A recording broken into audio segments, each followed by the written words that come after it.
I wouldn't fault you for not knowing what Arial means. I've had someone think I was talking about the font style from Microsoft Word. It's hard to describe without showing you a video of me doing it, but a decent comparison would be to say you have a hoop suspended from the ceiling on silk ropes and you do gymnastics on it.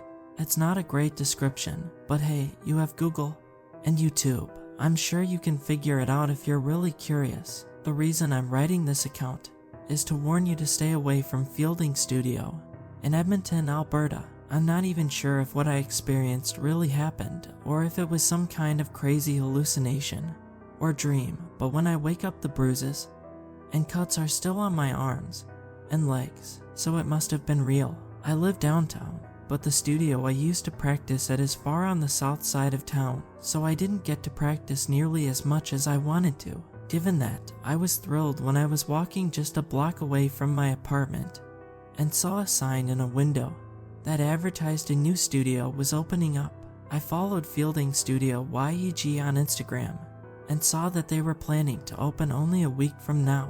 I liked a few of the posts advertising their grand opening and went about my day. A week came and went, and busy with work and school, I had almost forgotten about the new studio until a post announcing that they were now open for business showed up on my feed. My excitement from a week ago came back to me, and I made a mental note to visit them sometime soon. Checking their hours, I was surprised to see that they were open from 7 in the morning until midnight every day. While this might be normal for a gym or a gas station, I had never seen a studio open with hours like this, but I was glad that I would be able to fit a session in almost any time I wanted.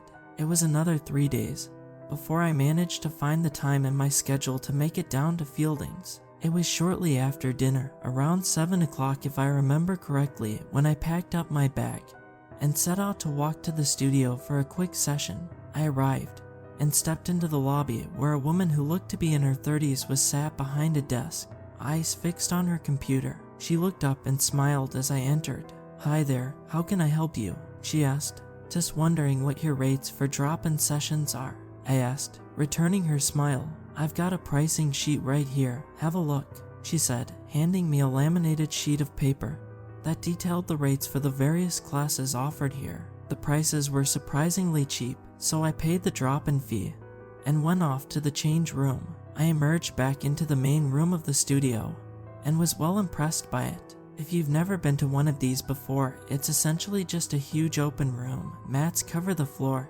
and mirrors line the walls all the way around.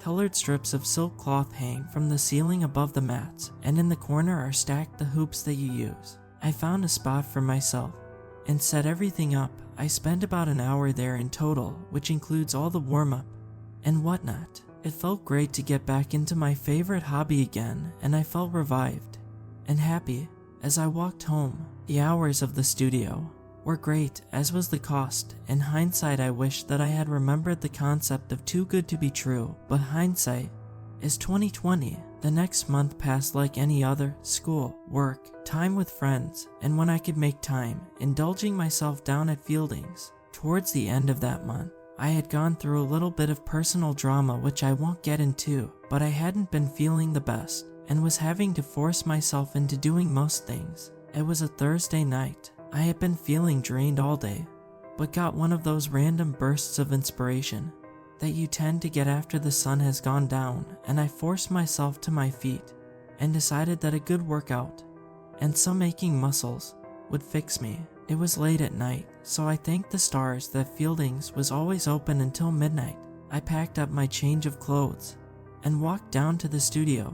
The same woman who had been there my first day was still there, and oddly enough was the only one who I had ever seen working there. She gave me her usual smile, and I scanned in with the membership I had since bought. I changed and began my routine. There was only one other girl there when I had started, who seemed busy with some beginner exercises, so I threw in my headphones and paid her no mind. I had a fantastic time. That night, the silks just seemed light, and all my moves were flowing beautifully from one to the next. I felt happier than I had in a while as I was cleaning up my spot, and I returned to the change room smiling to myself. As I left the change room, I noticed that all of the silks hanging from the ceiling were slightly, listlessly, silently swaying back and forth in the studio. While it hadn't crossed my mind at the time, I should have realized that something was odd. The studio had no windows and no air conditioner powerful enough to cause them to move. I had made it about halfway home when I realized, to my horror, that I had left my watch on the bench in the change room. I checked the time on my phone, and having some time to spare before closing, I jogged quickly back to Fielding's, pushing the door open and stumbling into the lobby. It was dead silent in the building, and the woman who was usually at the desk was nowhere to be found. I ignored it and turned into the changing room, where I found my watch still laying on the bench in between all the lockers. I strapped it back on and went back into the lobby. I was almost at the door when I heard a bizarre sound coming from the main area, the studio, that sounded like someone shouting through a cloth. I walked slowly to the main room of the studio and peered into the hall. I was instantly horrified when I saw the girl who had been practicing earlier snared in one of the silks. The silk had somehow wrapped itself around her and was covering her face, and she was struggling to get it off, ripping at the cloth with her hands that were gradually becoming tangled into the silk. I sprinted over towards her and threw myself into a kneeling position on the mat, yanking the cloth away from her face. Her eyes were filled with terror as she locked her gaze with mine. I had expected to find her relieved, but she simply pointed behind me and screamed. I whipped my head around to follow her finger, just in time to see that one of the silks hanging from the ceiling was swinging with alarming speed towards me. I tried to throw myself down onto the ground, but the silk cloth caught me around the arm and tightened into a vice-like grip. I was both stunned and confused at the same time as I struggled with my free hand to wrench the cloth off of me, but it would barely budge, almost like it was holding on to me somehow. My heart was racing, adrenaline coursing through my veins, as I shakily opened the gym bag I had slung around my shoulder to find the knife I carried. It's downtown Edmonton, and late at night, so I always made a point to have one on me in case something terrible happened.